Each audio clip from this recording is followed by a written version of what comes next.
Iepazīsti Sēlijas cilvēkus, novada vietas, seko līdzi aktualitātēm un stāstiem informatīvajā raidījumā Sēlija sēj. Esiet sveicināti jaunā dienā, jaunā dzīves posmā, iespējams, kāds ir tieši tagad uzsācis ko svarīgu savā dzīvē. Raidījums Sēlija sēj, Radio 1 ētrā, Jākapilī 107.0, FM Preļu pusē 91,6, FM Viļņos, studijā es Māris Žigats, un šodienas raidījumā vai viegli būt uzņēmējam Jākapils novadā un arī Latvijā. Šobrīd laiki tādi dīvaini. Šīs dienas sarunā piedalās mums divi kungi, kas noteikti zinās atbildes pilnīgi uz visiem manas uzdotiem jautājumiem. Latvijas Tirdzniecības un Rūpniecības kameras prezidents Aigars Rostovskis. Labdien! Labdien! Un Cijā kvartāls 86 un vēl pāris uzņēmumu īpašnieks Kaspars Narovskis pārstāvēs Jākapils pusi. Labdien, Kaspar! Labdien, labdien! Kungi, pirmais jautājums. Es domāju, ka Narovska kungam, kā Jākapilietim vai no tās puses cilvēkam, kas nodarbojas ar biznesu, vai viegli būt uzņēmējam Jākapilī? Un arī Latvijā. Kā tev šķiet? Kāda šobrīd tā situācija ir? Šobrīd jūs atverat jaunu uzņēmumu, Cijā kvartāls 86. Ir salīdzinoši ar iepriekšējiem gadiem, cik zinu, 2 uzņēmumi vēl pieder, ja? Jā, kopā ir vispār 4 uzņēmumi, bet 3 no tiem ir Jēkabpilī darbību veids. Un tas pamats uzņēmums ir kokapstrāde. Jēkabpilī daudzi ļoti, vispār, kā es saku, ir kokapstrādes meka. Un kokapstrādē tiešām, tā kā tu minēji, tie laiki šobrīd ir, viņi nav labākie. Tā, ka patieši, es gribētu teikt, zemākie ir. Un šobrīd ir tas jaunais mūsu projekts uzņēmums kvartāls 86, kur tā īsos vārdos mēs aiztaisījām ražošanu, un ražošanas telpās taisam sportu un izklaidi. Kas tur būs, ko varēs sportot, kas varēs sportot, ko izklaidēties? Tātad mums ražošana vispār bija, visas tās mūsu telpas ir 9500 kvadrātmetri zem jumta, un šobrīd mēs no visām kopējām telpām 3000 kvadrātmetrus atvērsim pedal centru lielāko ārpus Rīgas iekštelpās. Un bērnu atrakciju parku atvērsim vaļā tieši blakus. Viss būs zem viena jumta pieejams, būs izklaide pieaugušiem bērniem, ģimenēm, kafejnīca vai restorāns vai, sauksim, ēdināšana. Un sākot no batutiem, kompjuterspēlēm, basketbola, grozi, futbols, piksels ir tāds, kur skraida kvadrāti un tev jāķer ir dzimšanas diena istaba ballītes un sporta bārs, pirts, sporta zāle, džims tā sauktais un viss jauns, moderns. Un šobrīd tā 3000 kvadrātmetri pirmā kārta, bet vērsim vaļā visu 9500, tas ir gan 6 gadu projekts. Šobrīd es apbraucu visu Eiropu, apskatoties lielākos parkus iekštelpā, es atradu 9000 pašu lielāko, kas ir Polijā, Krakovā. Un mēs ejam uz to, ka pēc 6 gadu 9500. Es nesaku, ka būsim lielākie, bet top 3-niekā lielākais Eiropā iekštelpu parks mēs būsim. Jākapilī pietiks iedzīvotāju, vai tomēr jums ir plānots arī aicināt, kā teikt, visu Latviju, lai brauc pie jums ciemos? Es tā īsumā izteikšos, Disneylanda droši vien netaisa priekš Francijas vai priekš Parīzes pilsētas tikai visu parku. Attiecīgi, protams, ka mēs taisām šo parku, es teikšu tā, ne jau Jēkabpilī. Jēkabpilī ir atrašanās vieta. Un kā mēs zinām, milzīgi un grandiozi projekti neviens neatrodās galvaspilsētās, jo tas nav nērti ne transportam, ne publikai. Un lielajās pilsētās bieži vien ir ļoti plaša izvēle. Protams, ka mēs to taisam visai Latvijai, Baltijai primāri. Un arī es gribētu teikt tā, ka šobrīd mūsu vīzija ir tāda, ka arī pēc 6 gadiem, ja mēs būsim šis top saraksta izmērā izklaides centrs, mēs tāpatās šobrīd koncentrējamies tomēr uz Baltiju. Kā novads palīdz? Palīdz, nepalīdz? Novads? Jā, ir jūs. Mentāli palīdz, mentāli. Jā. Tā sajūta ir, ka jūs esat piederīgi Jākapils novadam. Viņi saka, nāciet pa mums. Šobrīd mēs esam noteikti tā kā top sensācija šī galā. Sveicina mūs pat veikalā cilvēki. Nereālāk. Milzīgs atbalsts. Mums ir milzīgs atbalsts no visiem cilvēkiem. Šobrīd mēs braukājam, man tā kā aicina dalīties ar savu pieredzi, kā ir izveidot uzņēmumu ražošanā un kā ir izveidot uzņēmumu izklaide, kas ir pilnīgi pretējas lietas, pilnīgi dažādas pieredzes, ko man pastāstīt, kur vienā man ir ļoti grūti jācīnās par cenu, kā es saku, tev par visu jāmaksā, darbinieku problēmas, alkohols. Pret šobrīd, kur vienkārši visi nāk pretīm, visi palīdz, sponsori lec iekšā, dod finansējumus, lai būtu tik viņu nosaukums virsū. Divas pilnībā atšķirīgas pasaules. Pagasts šobrīd ir, ja mēs kaut ko prasam, ir pret to, ka jā, mēs jums palīdzēsim, bet es nevaru teikt, ka viņi man iepriekš nav palīdzējuši. Es nekad neesmu prasījis. Es vienmēr daru pats. Nekad neesmu prasījis, viņi man sprunguļus nav likuši, un šoreiz pie šī projekta vienreizīm ir pateikt, man pagasts noteikti vairāk palīdz nekā es negribēju teikt, nav vispār stāsts par to, ka viņi nepalīdz. Viņi tiešām nāk pretīm un nevis man saka, skaties ministra kabineta noteikums, bet viņi paskatās no savas puses un pasaka, kas par izdari šitā, un tad mums viss izdosies. Super. Kā Tirdzniecības un rūpniecības kamera palīdz jauniem uzņēmējiem? Ir kaut kādas programmas, ir tālruņa numurs, kur es tagad izdomāju, nezinu, Jākapilī, es arī noskatos, kas param labi aiziet biznesa, es arī kaut ko gribu veidot, zvanu, saku sveiki, palīdziet man. Ko jūs varat palīdzēt šādā situācijā? Vai jūs vispār palīdzat jaunajiem? Vai ir kaut kāds, vai tomēr ir vajadzīga jau pieredze, jau uzņēmums, kas strādā vairākus gadus, jau kaut kādas iestrādes? Kā ir? Kā jūs? Jā, divos vārdos vispār par LTRK un arī varbūt sākumā par mani pašu, jo es pats arī esmu uzņēmējs jau vairāk kā 30 gadus, bet man visos uzņēmumos darbojās vadības, un es esmu apmierināts ar to, man ir kā cilvēkam ir tas brīvais laiks, un es esmu nolēmis dzīvē to savu brīvo laiku investēt kaut kādos procesos, kas uzlabo sabiedrību, ja, un tā. Attiecīgi, ja mēs runājam par LTRK, tad LTRK ir privāta organizācija, mēs esam biedru organizācija, biedrība, un mēs pastāvam tikai tāpēc, ka mums ir biedri. Biedru kopīgais skaits šobrīd ir ap 8000, apmēram 3000 ir tiešā veidā biedri, apmēram 5000 biedri caur biedrībām, asociācijām tā tālāk tā joprojām. Un galvenie mūsu darbošanās virzieni ir trīs, tās galvenie virzieni ir. Viens ir, mēs visādā veidā palīdzam, atbalstam, stimulējam, risinām kaut kādas arī problēmas situācijas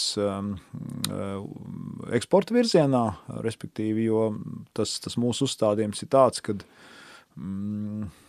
Latvijas tirgus ir ļoti maziņš un ļoti svarīgi, kad aizvien vairāk Latvijas uzņēmumu varētu kaut ko eksportēt, jo vietējais tirgus ir nepilni 2 miljoni, globālais ir tur plus mīnus 8 miljardi.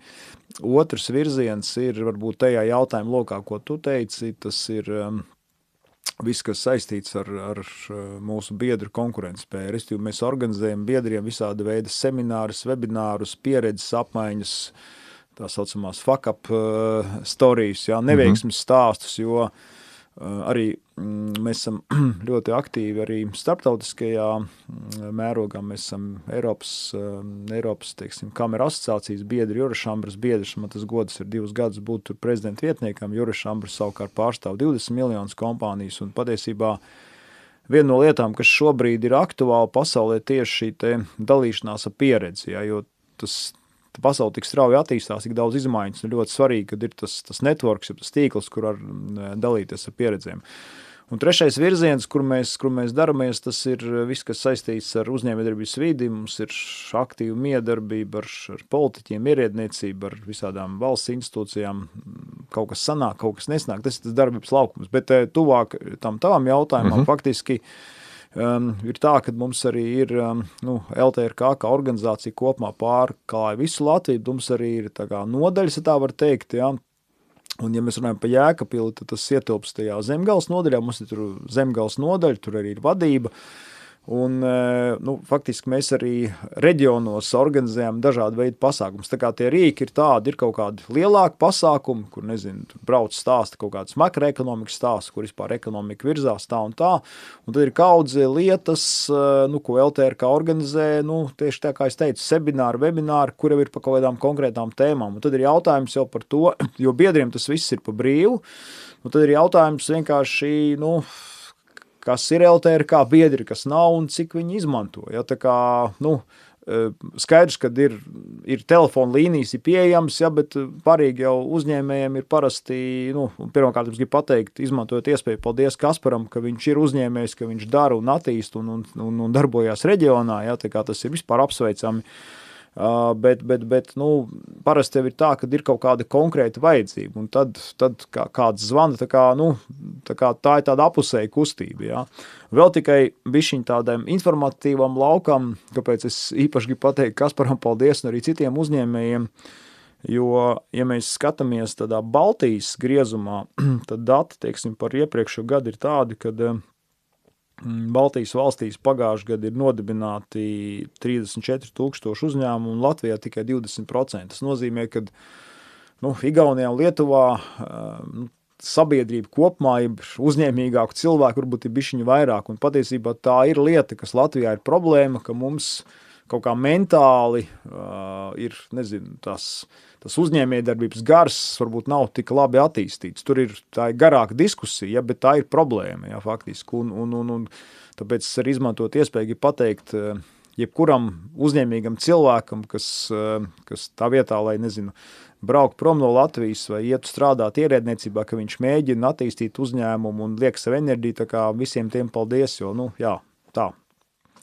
Tas nozīmē, ka šobrīd tie uzņēmēji, kas mūs dzird un kam varbūt ir ideja, ka varbūt uzreiz neskriet uz Vāciju, Poliju, Austriju, Šveici, vēl kaut kur Ameriku, teiksim, sākt ar kaimiņiem, ka kaut ko piedāvāt, tad var sazināties ar jums? Nē, protams, tur ir zikā, tas jautājums sev ir, kas ir tā vajadzība, jo kā es iezīmēju tos galvenos virzienus, jā, bet teiksim tā, ja ir kaut kādi jautājumi par uzņēmē darbību, tad var ieiet LTRK mājaslapā, jā, un sameklēt arī telefons, bet parasti tas jautājums, kas ir tā interese, vai nezinu, kādam ir uzņēmums, viņš grib iet kādā tirgu, jā, mums ir, teiksim, eksporta daļa, kas ar to nodarbojas. Mēs braucam arī kādās misijās, mums ir kaut kāds pārstāvu tīkls LTRK savējais, cita varbūt ir kaut kādas problemātika šeit Latvijā, jā, nezinu, ar nodokļiem, ar kaut ko mums ir, teiksim, regulāri miedarbība, bet to pašu valsts ieņem dienest. Mums tā darbība ir ļoti plaša, tā kā tur jau pamatā ir jautājums,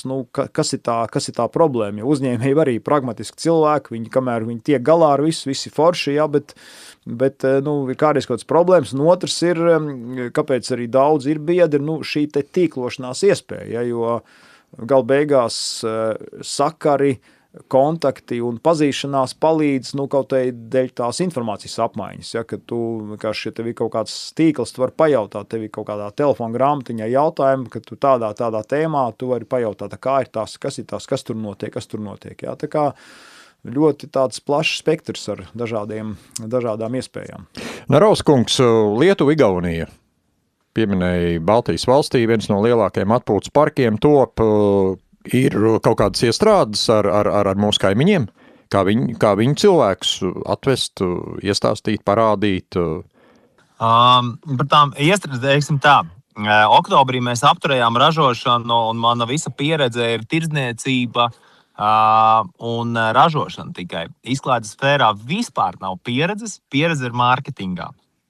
Un viena no tām mūsu lietām, ko mēs sapratām, lai tu būtu interesants ārpus Latvijas un arī Latvijā kādam no Ventspils. Tātad, ja mēs kaut kur braucam, bieži vien mēs meklējam kvalitatīvākais auto, drošākais auto, lielākais ūdens atrakciju parks, lielākais iekštelpu atrakcijas parks, lielākais. Tāpēc mēs arī mētiecīgi ejam uz to, lai mēs būtu lielākais, lai mēs paliekam interesanti un mēs parādamies šī saraksta augšgalā.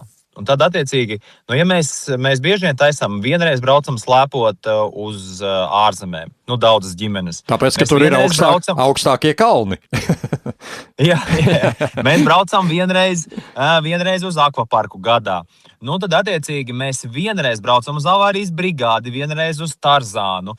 Tad, attiecīgi, mēs necīnamies par saulainajām dienām. Mēs ņemam visas mūsu platuma grādiem šīs te plašākās, tumšās dienas, un sakarā to, ka mēs esam iekštelpas, un mēs esam lielākie. Un tad, attiecīgi, mēs paliekam interesanti arī šiem te ārzemniekiem, ārzemniekiem Baltijas valstīm. Bet, protams, mans ar tas biznesa kokapstrādē, viņš ir balstīts uz, mums ir 4 veikali Latvijā ar kokmateriāliem. Mēs esam otra lielākā mazumtirdzniecības ķēde tieši kokmateriālu tirdzniecībā. Un, attiecīgi, visa mūsu māksla ir, un tas, ko mēs esam pratuši, ir vietēja Latvijas mēroga mārketings, kā sevi parādīt šeit, kā kļūt redzamam, kā pārdot klientam. Un, attiecīgi, mēs ļoti daudz sociālo vidi strādājam, tas ir tas, ko mēs pārzinām, ko mēs liekam numuru 1, un šī tomēr ir sfēra, izklaide ir impulsīvs pirkums. Bērns vispār uz izklaidi var gribēt pilnīgi katru dienu. Pieņemsim, vecāks, iespējams, viņu var atvest katras brīvdienas. Tas nav kā mēs uzbūvējām māju vienreiz, un otrreiz, visdrīzākais, ka nebūvēsim, vai ja būvēsim pēc vairākiem gadiem. Lūk, un attiecīgi šeit ir ļoti plaša šī sfēra, ka mēs šo klientu pērkam caur mārketingu. Mums jābūt redzamiem visu laiku, jo šis pirkums var būt māmu gribu. Labi, šodien mums atkrita tas sūdīgs laiks, braucam atpūsties visi kopā. Tieši tāpatās kā ar kino. Mēs varam uz kino braukt katru reizi, kad iznāk jauna filma. Jautājums ir, vai mūsu šī jaunā filma pietiekoši nomotivē, ka viņa ir jāredz. Kad jūs plānojat atvērt? Kad cilvēki var jau sākt krāt naudiņu? Šī mums bija sapulce pagājuši piekdienu. Mēs nolēmām, kad mums ir jāpaziņo, bet nekur neesmu paziņojis. Ja es tagad tā atklāti pateikšu, tad mēs pat savās publiskajā video, bet novembrī būs vaļā. Okay. Es šobrīd teikšu tā. Labi. Īstenībā būs jau oktobrī vaļā, bet pieņemsim, ka cilvēki tiešām var gatavoties uz novembra jau sākumu, jau pie mums. Starp citu, lai kas par veicās, izdodās, starp citu, gan jau ir apbraukāts un viens elements no tīklošanās iespējām, vai ir būts arī Zeitā līgatnē? Jā, Zeita koncepts ir viens no tiem, ko mēs kopējam arī. Jā, vienkārši Marģers Zeitmans, kas ir Zeita īpašnieks, ģimene ir īpašnieki, viņam ir pamatā gan citi biznesi, bet tas viņam vairāk ir tāds sirds pasākums, tā kā viņi arī ir aktīvi LTR kā biedri, un vienkārši tas, ko es saku, kad vienkārši tā savstarpējā pazīšanās, es domāju, ka tur nekāda arī milzīga konkurence nebūs, kad ir vienkārši, tāda pieredzes apmaiņa, un viens ir līgatnē, otrs ir tur, kad vienkārši var kaut kādas, jo Zeita nemaldos, šitas ir kaut kāds 8. gads, un viņi tagad vēl arī citas aktivitātes līdzīgas izvērš tur Valmierā un tam līdzīgi, kas nozīmē, ka faktiski arī Zeitas vienkārši arī Marģeru pazīstu, viņam turī bija pirmā darba vieta, viņš 17 gados iestājās pie manīm darbā, Marģers, bet faktiski zinot arī tos finansu rādītājus, ka tas Zeita koncepts ir ļoti, kā saka, veiksmīgs, un tas nozīmē, ka, ja tu labu lietu uztaisi arī reģionā, tad izklaides ziņā viss var strādāt, tā kā, lai veicās, Ja drīkst, es būtu priecīgs īstenībā par šiem kontaktiem, es labprāt viņu uzrunātu, jo mums ir tas, ka mēs esam apbraukuši visu Eiropu, lai salasītu foršākās atrakcijas šeit bērniem, saprastu, kas ir tas, kas patīk. Un otrs ir tas, kad mums ir kvartāls 86, un mēs vasarā gribam taisīt pasākums, un tad, kad man prasa draugi, kā tas ir, es saku, tā kā Zeitā. Mēs gribam formātu tā kā Zeitā. Vai es visu laiku to arī pieminu, un tāpēc būtu ritīgi super ar viņu satikties un aprunāt. Pēc raidījuma apmainīsimies. Es pēc raidījuma vienkārši palūkšu, lai Māris iedod Kasparu numuru, es aizsūtīšu Marģeru telefonu Kasparu. Super, jā. Labi, kungi. Raidījums Sēlī Sēj, Radio 1 ētrā 107,0 FM Jēkabpilī, 91,6 Preļu pusē un internetā radio1.lv. Šodien mēs runājam par uzņēmēju darbību. Kungi, tāda nopietnāka tēma, mums laiks paliek arvien mazāk. Briest mums jauna valdība, nav aizkalniem vēlēšanas. Jau liekas tālu, bet tas būs diezgan drīz. Es pieļauju, ka jūs arī cilvēki nodarbojas ar biznesu un ir saistīti arī ar politiskiem spēkiem. Kā jums šķiet, vai nākamā valdība būs labāk par šo? Vai esat domājuši par to, vai esat runājuši ar saviem kolēģiem vai uzņēmējiem? Būs nākamgad tie, kas varbūt šobrīd plāno, varbūt, pie šīs valdības man te kaut kas nepatīk, neapmierina, es varbūt pagaidīšu, ka būs jaunā valdība un tad vērš vaļā savu uzņēmumu. Ko jūs ieteikt šādiem te jautājums abiem? Varbūt sāksim ar Rostovsku. LTRK ir politiski neitrāla organizācija, tas ir punkts numur 1. Protams, ka katram iedzīvotājiem un arī uzņēmēji ir pilsoņi iedzīvotāji, ir savas tur politiskās attieksmes, tur atbalstīt vienu vai otru partiju vai palikt ārpus, kā saka, šīs stāsta, bet indikatīvi viss rāda uz to, ka pa lielam arī 26. gada vēlēšanas nekādas milzīgas pārmaiņas neiedos, jo paliks tie paši politiskie spēki. Patiesībā tas stāsts ir nedaudz dziļāks, ja, jo nav jau stāsts par, par demokrātiskā sistēmā politiskās partijas atspoguļo sabiedrisko domu lielā mērā. Un lielā mērā tas stāsts ir par to, kad mums tās izmaiņas ir vajadzīgas sabiedrībā, mums ir vajadzīgs cits pieprasījums. Ne jau minētie elementi, ar ko es sāku raidījumu, ka mums ir pat Baltijas līmenī, mums ir mazāks tas jaundibinātu uzņēmumu skaits, mums tā uzņēmējdarbības mentalitāte ir zemāka un faktiski arī tas ekonomikas modelis, ja mēs salīdzinām ar Lietuvu un Igauniju, Lietuvā un Igaunijā uz vienu iedzīvotāju ir vairāk gan eksports, gan vairāk investīcijas. Mums ir pārāk daudz valsts, publiskā sektora dalības ekonomikā, un kas faktiski veido to valsti daudz tādu lēnīgāku. Mēs arī atpaliekam ekonomikas rādītājus. Ko es vēl, ka mums ir svarīgi runāt par to, kad radīt apstākļus, lai daudz vairāk, daudz lielāka daļa sabiedrība nodarbojas ar biznesu. Mums vajag noņemt visus slogus īpaši mazajam biznesam, mums vajag izmainīt nodokļu politiku mazam biznesam, jo sabiedrība, kur ir daudz vairāk uzņēmīgi cilvēki, kas var paši sev pabaroti daudz veselīgāka sabiedrība, daudz brīvāka sabiedrība un tā tālāk. Ja? Tās ir tās tēmas, ja? Pa kurām, jo politika savā ziņā ir demokrātiskā sistēmā, politika ir sabiedrības spogulis. Ja? Tā kā tādas ātras izmaiņas es nesagaidu nākamajā politiskajā ciklā, respektīvi 4 gados. Narovskungs, kā jūs komentētu šo jautājumu? Par politiskiem spēkiem. Gribās teikt, nezinu, ko var un ko nevar teikt. Jā. Sakiet, šī ir sāpīga man tēma. Jā. Sakiet, kā ir. Tad, ja mēs runājam par valdību, tad es droši vien būšu super nepopulārs. Es eju vēlēt, bet es neskatos televizoru un es nelasu vispār ziņas. Es nulle iedziļinos valdībā. Es pieņemu lietas, kuras es nespēju ietekmēt. Un tik, cik man bija saskarsme ar valdību visos uzņēmumos, ja mums bija jautājums, kā man atbalsta pašvaldība, tad es varu teikt, pašvaldība, viņa atbalsta kaut vai mentāli. Tad, zin kā, es negribu demotivēt kādu, jebkuru, kurš grib kaut ko darīt, ja, bet jebkas, kas man bijis ar valsti saistībā, ir bijis, es par to pat runāt negribu, es teikšu tā. Un tad, kad es dzirdu, ka entie, kas ir aizgājuši prom no Latvijas un lielie uzņēmumi netaisās Latvijā tīri politisku kaut kādu un valdības tur nesakārtotību un nekompetences dēļ, es nebrīnos. Es tam esmu pats izgājis cauri un... Jā, tāpēc es vienkārši pieņemu, ir lietas, ko es nespēju ietekmēt. Es nespēju. Tāpēc es savu laiku, es cenšos spēlēt pēc noteikumiem, Es cenšos spēlēt pēc noteikumiem, tā kā tas ir jādara, un daru savu darbu pēc iespējas labāk, lai strādātu uz klientu.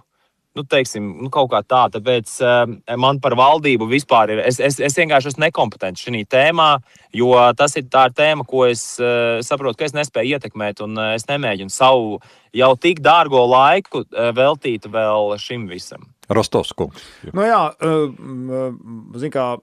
Patiesībā iemesls, kāpēc es savu laiku sāku rosīties LTRK, ir tieši tas, ko Kaspars teica, vienkārši tas ārprāts, ar ko nākās uzņēmējiem saskarties.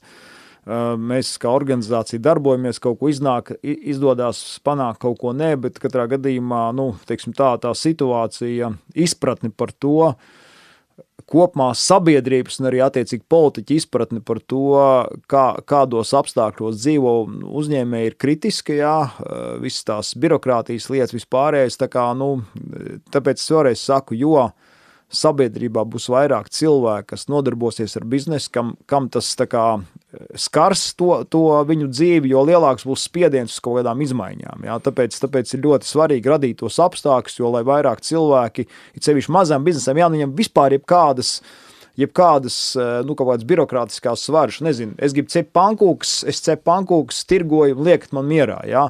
Jo vairāk cilvēku to darīs, jo būs vienkārši tā izpratne, kad tas ir tas, jo uzņēmēji un viņu kolektīvi ir tie, kas šo valsti pabaro faktiski. Un viss publiskais sektors jau var saņemt atalgojumu un ienākums tikai tāpēc, ka ir privātais sektors. Jā. Un tas vienkārši ir, tās ir tās lietas, jā, un diemžēl viegli neiet tajā stāstā. Jā, un kā jau Kaspars teica, es arī personīgi kaut kādas pietiekami liela daļas investēju ārpus Latvijas. Jā, tieši tā, tāpēc, kad ir ļoti daudz tēmas, ļoti sarežģīti, kur vienkārši, tev tā neiet runa, kad tiek prasīta kaut kāda palīdzība fiziska, ja, kad tur kaut kāda nauda, bet vienkārši tie apstākļi, ja, lai vienkārši tad, kad es investēju, kad vienkārši man tā kā nemēģina nodarīt kaut kādu ļaunumu, vai ne? Pa to ir tas stāsts. Ja. Bet, tā kā es vēlreiz visiem pateicīgs visiem uzņēmiem, kas tomēr neskatoties uz to pretvēju dara un investē savu laiku, lai attīstītu savu biznesu un koncentrējās uz to. Tāpēc, ka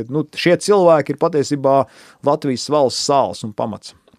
Raidījuma izskaņā katram vēl pa vienu jautājumu. Narovs kungs, vai jūs aicināt šobrīd mūs, var dzirdēt arī internet mājaslapā, visā pasaulē, visā Eiropā, vai jūs aicinātu uz Jēkabpils pusi kolēģi savus jaunos uzņēmējus darīt kaut ko, būvēt, veidot? Tā gaisotne ir labēlīga jauniem uzņēmējiem. Sākt cept pankūks Jēkabpilī. Tas bija baiglās piemērs. Šobrīd vispār, ja mēs runājam tieši par Jēkabpili, manuprāt, šobrīd tā ir viena no potenciālajām vietām, kur šobrīd šeit vēl ieliks, tiks pie laba krējuma pēc kāda brīža. Tāpēc, kad mums būvējās kā Sēlijas poligons, Ādaži kāpēc ir tik ļoti attīstīts. Mums bija ar banku, mēs dabūjām bankas finansējumu vēl projektam, un banka bija, pieņemsim, bet vai jūs ziniet, kad ir jums tas poligons un jo parasti tā, ka bankai ir diezgan piesardzīga un skatās un izvērtē, tad es pirmo reizi savā 10 gadu kredītu pieredzē redzēju, ka banka bija tik ieinteresēta par kopējo konceptu kā Jēkabpili. Sakarā ar mūsu projektu mums pat ir uzrunājuši nekustamo īpašumu attīstītāji, kas redz dēļ mūsu projekta, dēļ Sēlijas poligona, ka šeit brauks ar vien vairāk cilvēku un nepieciešams ir viesnīcu sektors, jo Jēkabpilī šī galā ir es neteikšu, ka nav, tāpēc, ka kaut kas ir, bet idejiski nav. Un šīm galām viņš šobrīd nav novērtēts. Un nevar visa dzīve notikt tikai Rīgā. Ja? Tāpēc šobrīd es redzu, ka šeit ir ļoti daudz nišas. 10 gadi atnākot šeit atpakaļ dzīvokļus varēja nopirkt par 2000, 1500 un vēl piedāvāja dalītos maksājumos ar izpirkumu. Šobrīd 30,000 maksā dzīvoklis Jēkabpilī. 10 gados kāds kāpums ir. Tas rāda to vien, kā reģions attīstās. Un mums ir vēl pēc tam tā īpatnība, kad viss ir pie Rīgas un Rīga. Bet lielākās pilsētas, kur mums atrodas šī reģionā. Viss Sēlija. Sēlija, Latgale, Jēkabpils ir centrs. Kāpēc mums ir mūsu parks šeit? Mēs esam Austrumu Latvijai reāli pa vidu. Rēzekne, Daugavpils, Preļi, Madona, Paņevēžas 92,000 iedzīvotāju stundu 15 braucienā attālumā tikai. Viss ir, te ir ļoti milzīgs potenciāls. Rostovs kungs, Tirzniecības un rūpniecības kamera plāno nākamgad kaut kādus super jauninājumus, tā ka strādās vēl kā nekad, līdz šim tas viss bija tikai ieskriešanās, mums ar tādiem saukļiem parasti visi iesāk jauno gadu. Nākamais gads, tad jūs redzēsiet, tad mēs atrocīsim piedurknes, līdz šim tas bija tikai tā, tie bija tādi putekļi.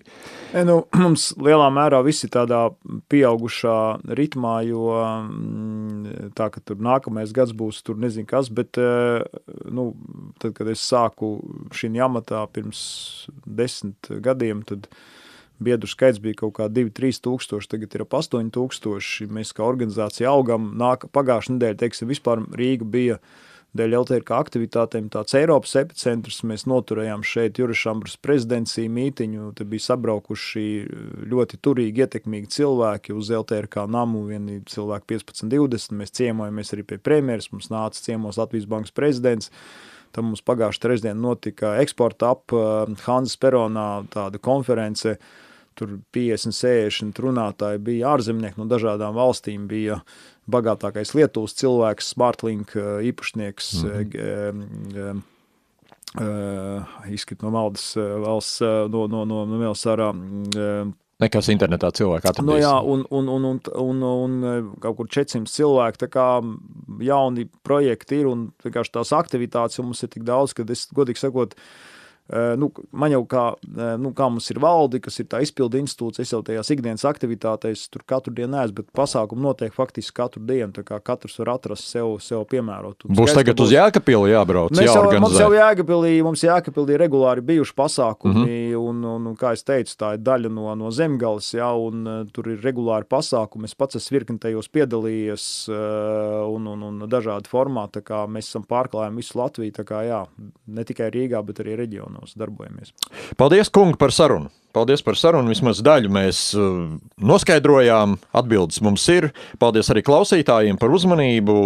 Lai piepildās jūsu ieceres un plāni, nebaidamies, atrocam piedurknes un ķeramies klāt, izdarīt var, ja vien ir, kā teikt, šis te skats uz nākotni. Lai izdodas, jā. Lai izdodas. Un uz sadzirdēšanos visiem. Jā. Paldies par sarunu. Super. Atā. Paldies. Atā. Šis bija informatīvais raidījums Sēlija sēj par Sēlijas cilvēkiem, novada vietām, aktualitātēm un stāstiem Radio 1 raidījumā Sēlija sēj trešdienās 16:10 un atkārtojumā sestdienās 11:11 un svētdienās 15:15. Sēlija sēj finansē Mediju atbalsta fonds no Latvijas valsts budžeta līdzekļiem. Par raidījumu cikla Sēlija sēj saturu atbild Sijā Radio 1.